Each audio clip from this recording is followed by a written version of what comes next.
Petit Jornal. Inteligência e irreverência em doses diárias.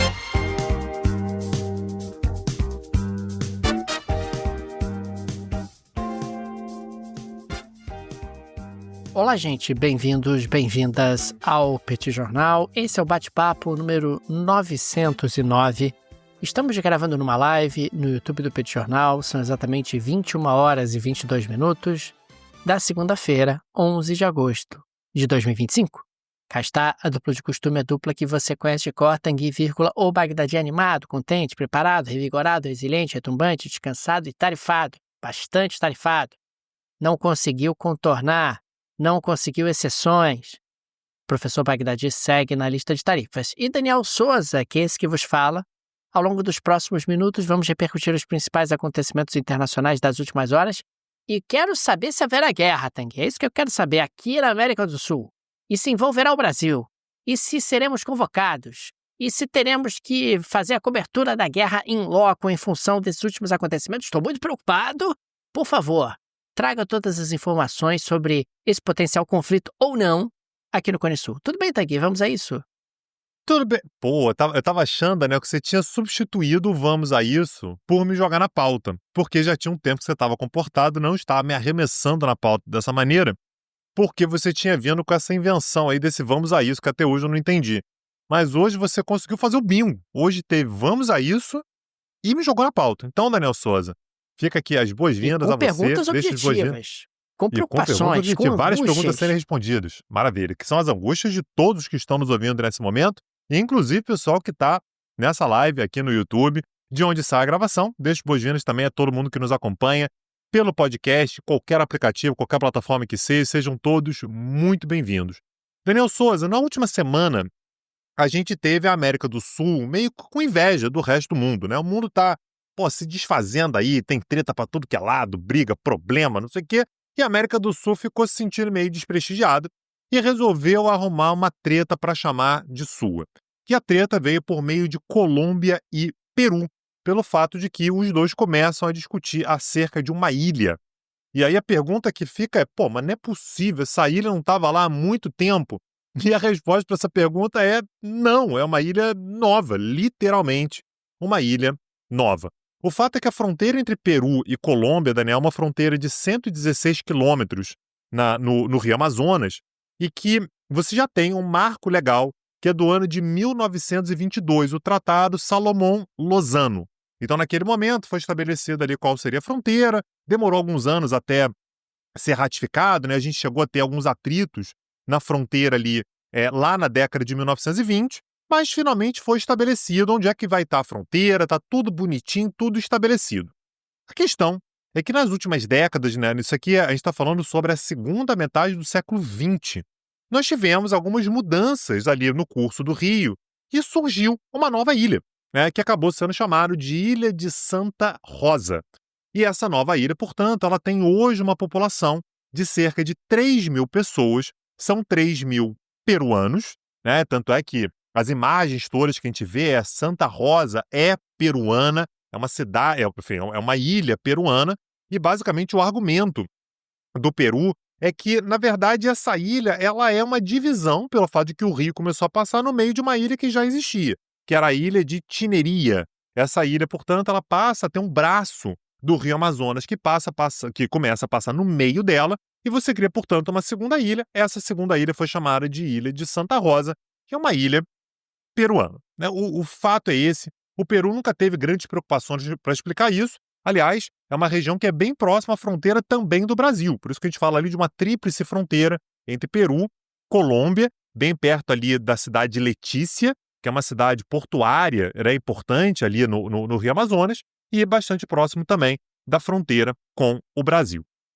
Em junho desse ano agora, ou seja, faz algumas poucas semanas, o Congresso peruano aprovou a criação de um novo distrito, o distrito que se refere exatamente a essa ilha, o distrito de Santa Rosa de Loreto. Foi suficiente para a Colômbia dizer, opa, isso não está decidido. O acordo dizia respeito a uma determinada configuração no território ali da fronteira, mas agora nós temos um fato novo. Tendo um fato novo, nós queremos uma rediscussão da fronteira. O que o Peru está dizendo é, jamais, vai ter rediscussão nenhuma, o tratado está assinado lá atrás, a gente teve uma divisão de uma ilha que já era peruana, não tem discussão. A ilha de Santa Rosa de Loreto é uma ilha peruana. E o fato, Daniel, é que essa foi a notícia da semana passada, né? Por isso que a coisa acabou ganhando contornos um pouco mais dramáticos. Na semana passada, o presidente da Colômbia, Gustavo Petro, expressou repúdio com relação a essa medida. Então está dizendo, olha, é uma questão de fronteira, tinha que ser discutida bilateralmente antes do Peru tomar a decisão de criar um distrito que abarca ali uma ilha que acabou de surgir. Enfim, em termos de fronteira, realmente é um fato bastante novo. E anunciou que vai transferir a comemoração da Batalha de Boyacá. Um dos marcos principais da independência da Colômbia, exatamente para a cidade de Letícia, ali perto. Ou seja, é uma indicação do Gustavo Petro de que, olha, isso aqui é uma questão nacional importante, vamos prestar atenção. Então nós temos, de fato, Daniel, uma tensão razoável ali entre Colômbia e Peru. Um dos subtextos dessa tensão, Daniel, é que exatamente com essas mudanças constantes no curso do rio, aí você tem desmatamento, você tem assoreamento, você tem mudança do regime de chuvas, aquecimento global, você tem de fato uma mudança leve, ligeira no curso do rio e que tende a deixar Letícia como um porto cada vez mais inutilizado. É um porto colombiano importante para a região, importante para a Colômbia, e é possível que cada vez mais a água ela deixe de passar perto de Letícia. Então a expectativa é que daqui a alguns anos Letícia talvez deixe de ser uma cidade ribeirinha e você comece a ter esse curso do rio passando exatamente, né, de forma mais caudalosa, na ilha de Santa Rosa de Loreto. Então você tem uma questão econômica aí também, né? Se o porto de Letícia perde importância, é possível que Santa Rosa de Loreto passe a ter uma importância maior, e aí, portanto, essa importância ela passaria de um porto peruano, de um porto colombiano para um porto peruano. A gente vai ter que acompanhar, né? É uma tensão de baixa intensidade, mas de que maneira mexe bastante com os ânimos, e é importante lembrar, está muito perto da fronteira brasileira também.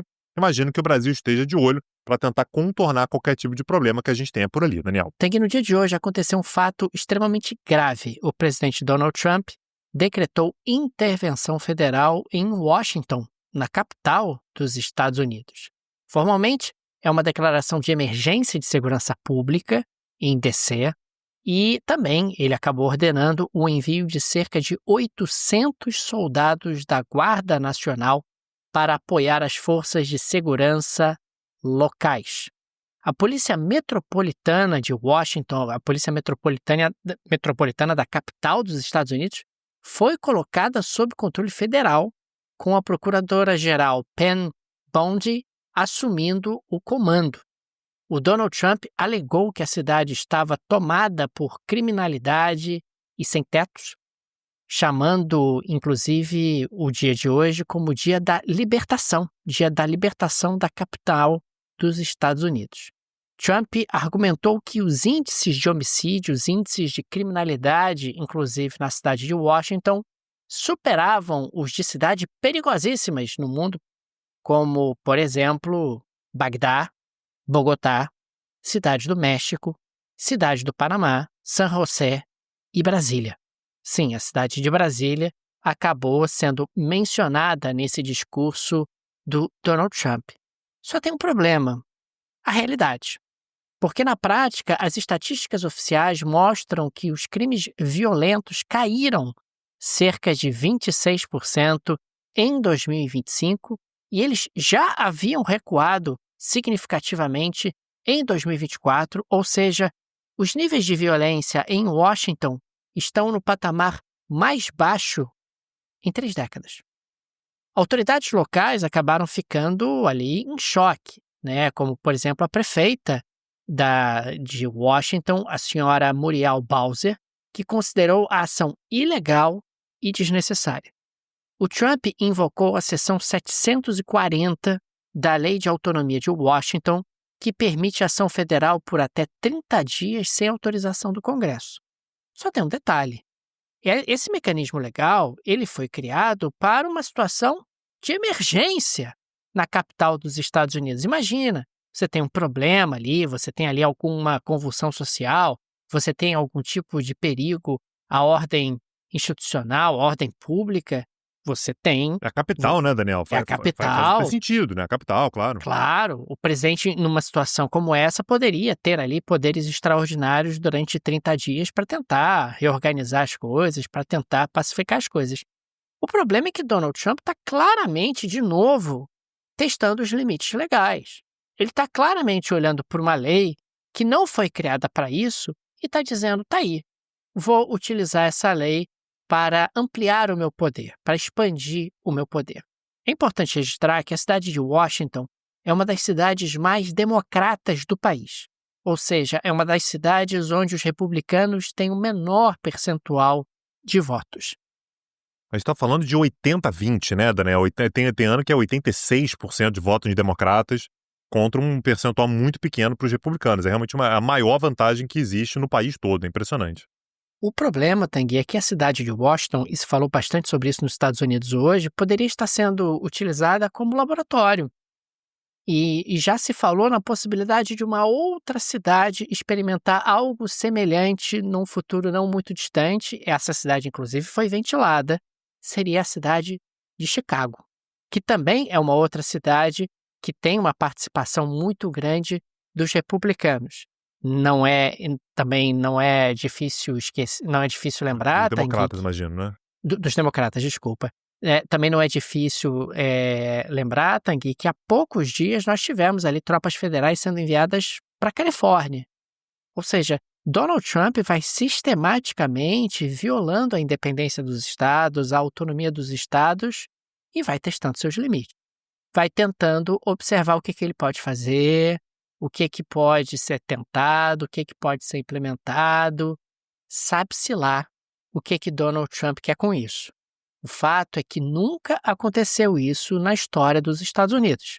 Você tem um presidente que claramente vai interferindo nos poderes locais.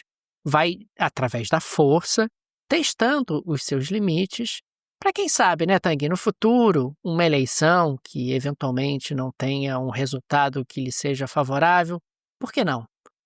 Decretar uma nova intervenção federal, e aí você inventa uma justificativa qualquer, diz que é problema dos sem-teto, diz que é problema da criminalidade, diz que é problema dos imigrantes. O que não vão faltar são justificativas para Donald Trump eventualmente tentar esse expediente em novas situações no futuro. Agora, se você quiser irritar Donald Trump, aí você contribui para dificultar a economia americana comprando produto brasileiro. E aí, Daniel, Insider Store, indústria brasileira, produto de qualidade, não vai estar mandando dinheiro para fora, é tudo por aqui. E, aliás, Daniel, anota aí na sua agenda, porque comprando ao longo desses dias agora, Daniel, tem que correr porque não vai durar muito tempo. Mas ao longo dos próximos dias, você pode ganhar brindes. Se você faz uma compra na Insider, Daniel, você ganha algo a mais. Por exemplo, nas compras acima de R$ 399, você ganha uma meia Spectrum Socks Low, que custa R$ 39. Então você compra 399, consegue o desconto de 15% do link que está na descrição desse episódio e ainda ganha uma meia Spectrum Socks. E nas compras acima de R$ 599, ganha um boné de R$ 169. Agora, é por tempo limitadíssimo, então se você estava de olho ali, por algumas peças, já tinha entrado no site e tal, então se quiser entrar agora, use o link que está na descrição desse episódio, não perde essa oportunidade, produz de muita qualidade. Aliás, toda vez que eu entro na loja da Insider, eu tenho a impressão de que o catálogo aumentou ainda mais, né? Novas peças, novas cores, novas opções, novas alternativas para homens, para mulheres, para roupa casual, roupa para trabalho, roupa para academia, tem de tudo lá na Insider Store. E você consegue um super descontaço e mais brinde utilizando o cupom do Petit Jornal, Daniel. Daniel Souza, eu quero puxar para o próximo assunto aqui para a gente falar sobre mais uma tentativa de Donald Trump de se vender, de se colocar como o pacificador. A gente já falou sobre a intenção dele de conseguir o prêmio Nobel da Paz dele, e ele está realmente se empenhando, viu, Daniel, de conseguir grandes acordos, ou pelo menos grandes anúncios. Na última sexta-feira, ele conseguiu reunir na Casa Branca o presidente do Azerbaijão, o Ilham Aliyev, o líder da Armênia, o Nikol Pashinyan, para assinar segundo Donald Trump, um grande e histórico acordo de paz. Então, esse acordo, Daniel, naturalmente ele reflete uma realidade que a gente teve alguns anos atrás. A gente já teve 2 guerras recentes entre a Armênia e Azerbaijão, e o grande ponto era a região que a gente costuma chamar de Nagorno-Karabakh. Só para a gente lembrar, é uma região que fica dentro do território internacionalmente reconhecido como do Azerbaijão, mas que era um território de população armênia, naturalmente muito ligado ao vizinho do Azerbaijão, a própria Armênia. E é importante a gente lembrar ainda que a gente tem um território que fica dentro da Armênia, fica colado na Armênia. Na verdade, tem a Armênia no meio, que é um território que pertence ao Azerbaijão, mas que o Azerbaijão não tem acesso direto por terra, que é Nakhchivan, né, na região de Nakhchivan. Então, são elementos a serem resolvidos. Recentemente, o Azerbaijão conseguiu acabar com a região de Nagorno-Karabakh, né? Então, a República de Artsakh ela foi exterminada, não existe mais, né? Então, a população armênia teve que sair da região de Nagorno-Karabakh para ir para a Armênia, e desde então a gente tem uma situação muito tensa ali na região. Então, Donald Trump reuniu os 2 líderes na Casa Branca, conseguiu fazer os 2 apertarem as mãos. Me lembrou muito, Daniel, o Yitzhak Rabin e o Yasser Arafat, né, apertando as mãos na frente da Casa Branca com o Clinton à época, né, uma expectativa que havia ali de um acordo de paz entre Israel e Palestina, e o compromisso de encerrar definitivamente as hostilidades, além da abertura de rotas de transporte e normalização de relações diplomáticas e comerciais. Vamos colocar vocês para conversarem, para dialogarem. E um dos pontos importantes, Daniel, que até agora não estava resolvido, era a comunicação por terra entre o Azerbaijão e o enclave autônomo de Nakhchivan, que é uma região que, mais uma vez, tem a Armênia no meio. Então, o Azerbaijão não tem acesso por terra a uma parte do seu território, porque a Armênia está no meio. A solução dada por Donald Trump, Daniel, foi construir uma estrada que teria como nome Trump Route for International Peace and Prosperity. Ele conseguiu botar o nome dele ali, Daniel. Mas peraí, Tanguy, essa estrada é no Alabama, é no Colorado? Pois não tô cara, entendendo. você tem cara, né? Pois é. É uma estrada que basicamente, Daniel, vai ligar o Azerbaijão a esse enclave, né, de Nakhchivan e vai passar pela Armênia. Com um detalhe muito interessante e importante, Daniel. Quem está logo ao sul ali é um tal de Irã. E o Irã já falou assim, ó, nem vem, não vai passar estrada nenhuma. Essa estrada, Daniel, a expectativa dela é passar por dentro do território da Armênia. Mas o que o Irã está dizendo é, se tentar construir essa estrada aqui, eu já sei o que vai acontecer. Isso aqui vai ser um espaço para que palavras de representantes da Armênia, aliás, quem falou isso aqui foi um dos caras próximos ao próprio Ali Khamenei, né, o Ali Akbar Velayit, né, que é o conselheiro internacional do Ali Khamenei. O que ele disse foi, essa estrada será uma porta de entrada para mercenários a serviço dos Estados Unidos contra o Irã. Um detalhe que contribui para essa expectativa, Daniel, para essa desconfiança do Irã, é o fato de que os Estados Unidos terão exclusividade na construção dessa estrada. Então não é assim, vamos fazer uma estrada aí, e a gente vê quem é que vai fazer. Não. Os Estados Unidos é que vão fazer essa estrada margeando o Irã. E aí o que o Irã está dizendo é, os Estados Unidos estão dando um jeito de construir uma estrada que fica simbolicamente entre o Irã e a Rússia. Entre o Irã e a Rússia. E aí o que o Irã disse é, eu não quero saber se a Rússia vai agir ou não. Se a Rússia vai impedir isso aí ou não. Se a Rússia não impedir, eu vou impedir isso sozinho. Claro que o que está na cabeça do Irã, Daniel, é, na próxima sexta-feira agora, o Putin e o Trump vão se encontrar. Sabe-se lá o que o Trump vai oferecer para conseguir fazer essa estrada aqui e você vai ter uma presença norte-americana muito próxima ao território iraniano. Outra coisa que fica bastante clara, Daniel, é uma tentativa do Trump de levar uma influência americana para aquela região, a região do Cáucaso, que é tradicionalmente uma região onde você tem uma presença russa muito mais importante. A Turquia também é muito influente naquela região, um grande aliado do Azerbaijão, né? Então você tem ali um mix de influências naquela região e claramente Donald Trump quer ter uma influência por ali também.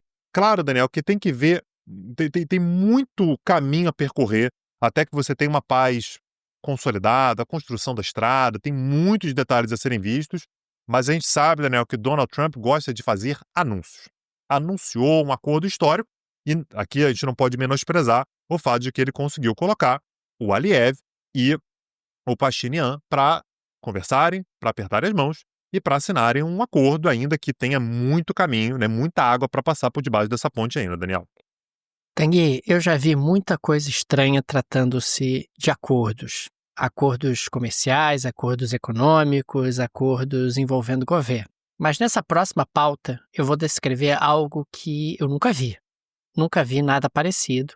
Aliás, a imprensa americana está chamando de unusual deal, quer dizer, um acordo no mínimo inusual.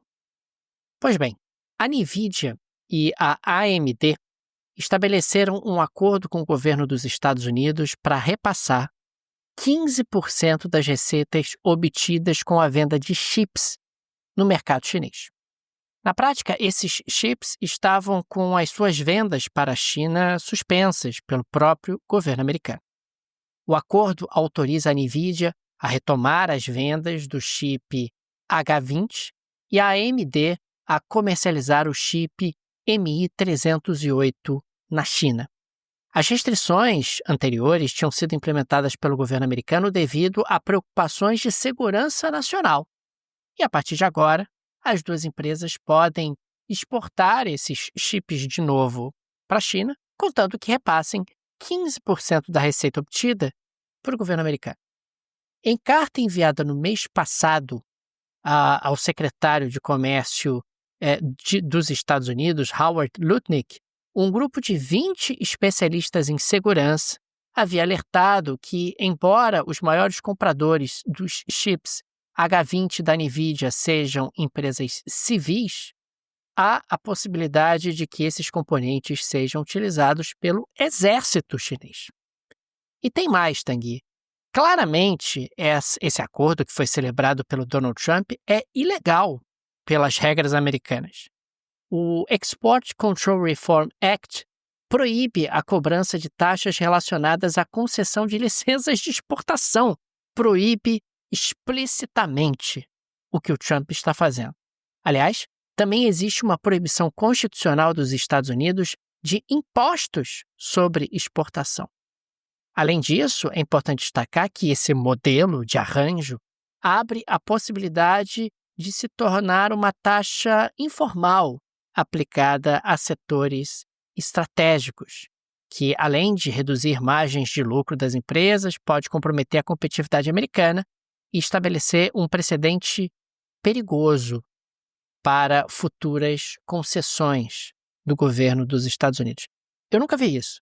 Então, esse chip não podia ser exportado, esses chips não podiam ser exportados para a China até ontem, e agora podem ser exportados, porque afinal eles estão dividindo o butim com o governo dos Estados Unidos. E isso não faz nenhum sentido. Se não podia antes, aliás, no governo do Biden já não podia, porque existia ali uma argumentação de segurança nacional, existia ali uma argumentação de contenção dos chineses do ponto de vista geopolítico, que é uma argumentação que você pode defender, que você pode utilizar. Tudo isso caiu, tudo isso foi por terra, porque agora eles estão pagando 15%. É a lógica do Trump de sempre. Porque eu quero um acordo, eu quero ter vantagem. E dane-se. As consequências, se é ilegal, se não é, se vai abrir um precedente, se vai tornar os Estados Unidos um lugar mais vulnerável. É muito difícil olhar para isso com qualquer tipo de racionalidade ou qualquer tipo de razoabilidade. Porque se era um elemento de insegurança nacional para os Estados Unidos ou uma ameaça à segurança nacional dos Estados Unidos até bem pouco tempo atrás, continuaria sendo agora. Daniel, só no dia de hoje, só nessa segunda-feira, né, a gente gravou, esse é o segundo episódio que a gente grava hoje, né, então a gente gravou já o Bate-Papo 908 na segunda-feira de manhã, e agora a gente está gravando o Bate-Papo 909. A gente já falou sobre tarifas de exportação, que é um negócio muito maluco. A gente já falou sobre a tomada do controle de Washington, que também, assim, claramente é uma interpretação muito estranha, né, da lei, de o que pode ser feito e tal. E pela manhã, a gente também falava sobre outras formas, né, de Donald Trump imaginar intervenções na América Latina, né, que também tem uma zona cinzenta gigantesca, não explicada, né? Então, a gente vê, é interessante quando a gente pega um dia apenas e a gente vê a quantidade de anúncios que Donald Trump faz, a quantidade de medidas que são anunciadas e tal, todas elas sem o devido trabalho jurídico, né, uma preocupação e tal, e é um acúmulo tão grande que não há nem muito tempo para que as autoridades, para que a própria justiça consiga avaliar o que está sendo anunciado. É uma torrente, é uma avalanche, né? E isso tem método. Claro, você vai empilhando notícias e tudo, as pessoas não conseguem nem absorver a quantidade de ilegalidades que são sugeridas. E as medidas vão ficando, né, Tanguy? Porque se você não tem tempo para analisar essas medidas, se você não tem como se contrapor a tantas medidas ao mesmo tempo, o que acaba acontecendo é que elas vão ficando, elas vão colando e o Donald Trump vai alargando os seus poderes. E é interessante observar que, ao contrário do Brasil, onde tudo é regulado pela Constituição, nos Estados Unidos a Constituição não regula tanta coisa.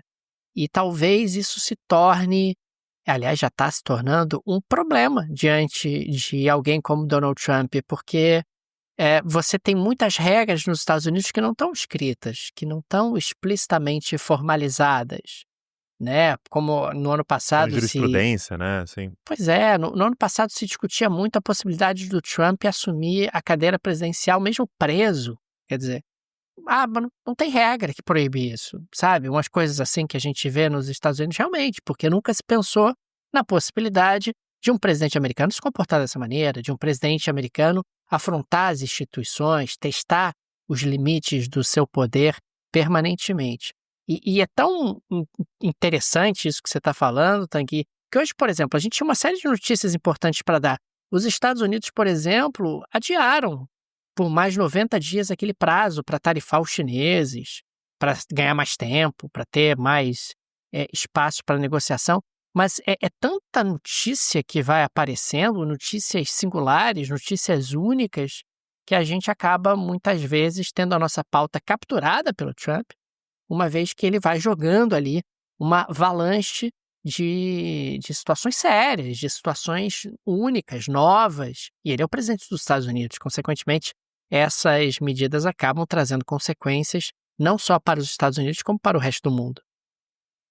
Agora, Daniel, se um ouvinte nosso, tá, ele vai para Washington, um cara interessado em história, né?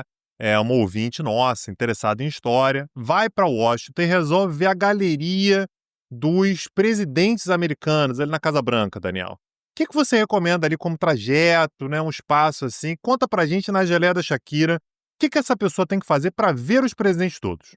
Ô, Tanguy, na geleia da Shakira de hoje, vamos falar sobre uma picuinha presidencial. Porque o presidente Donald Trump, sempre ele, ordenou a realocação dos retratos oficiais dos ex-presidentes Barack Obama, George Bush filho e George Bush pai.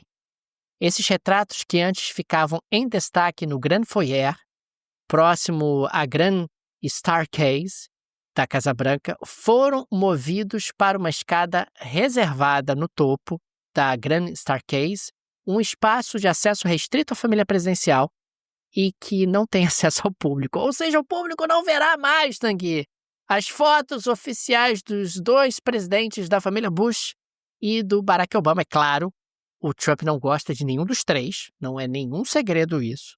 E parece que ele escolheu a dedo a remoção dos retratos desses três ex-presidentes.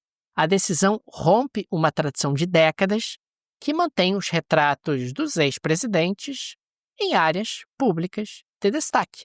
Ainda mais ex-presidentes recentes, como é o caso do Bush pai, do Bush filho e do Barack Obama. Então é Donald Trump, Tanguy, com as suas pequenas picuinhas. Não gosto de fulano, pega o retrato dele, manda lá pra cima, que ninguém mais vai ver, ninguém vai lembrar que ele existiu, ninguém vai lembrar que ele habitou essa residência. E dessa forma eu não sou ofuscado, porque eu sou o sol e o centro de todo esse ambiente gravitacional de Washington. Aliás, se você quer saber um pouquinho mais sobre né, essa egolatria de Donald Trump, a gente deu uma aula gratuita, tá lá no YouTube do Petit Jornal, sobre o Donald Trump. A gente falou sobre a família dele, né, sobre os antepassados, falamos sobre a vida dele, né, a trajetória dele, a parte empresarial, ele na televisão. E eu acho que, preparando essa aula, né, Daniel, deu pra gente entender muito sobre quem é Donald Trump, né, o que o leva a essa posição na qual ele está. E, aliás, essa aula gratuita, como, aliás, várias aulas gratuitas que a gente tem lá no YouTube do Petit Jornal, só uma maneira de você conhecer o nosso projeto de cursos. Está tudo lá em petitcursos.com.br. Acessando o site, você vê o catálogo de aulas, o catálogo de cursos, que você, tornando-se aluno, você pode assistir do jeito que você quiser, na ordem que você quiser, quando você quiser, o tema que você quiser. Tem muita coisa lá, eu tenho certeza que muitos dos temas vão te interessar bastante. E fica aqui também o nosso agradecimento aos apoiadores e apoiadoras do Petit Jornal, vocês que ajudam a manter esse projeto de pé. Fica o nosso carinho, o nosso abraço, o nosso muito obrigado a cada um de vocês. O Petit é uma mídia pequena, não tem nenhum conglomerado por trás, nenhuma produtora por trás, e por isso a ajuda de nossos apoiadores é tão importante, e por isso registramos o nosso agradecimento. Fica também o convite para você que gosta do nosso projeto. Considere nos apoiar. No descritivo desse episódio tem várias alternativas. Tem a chave Pix, uma forma prática e instantânea de apoiar o Petit, dá inclusive para ativar o Pix recorrente. Tem também o link para o Patreon, se você vive no exterior, o link para o Apoia-se. Tenho certeza que uma dessas alternativas será confortável para você. É isso, Daniel Souza. Amanhã estamos de volta. Um abraço, até a próxima. Valeu! Tchau, tchau. Petit Jornal. Inteligência e irreverência em doses diárias. Acesse www.petitjornal.com.br.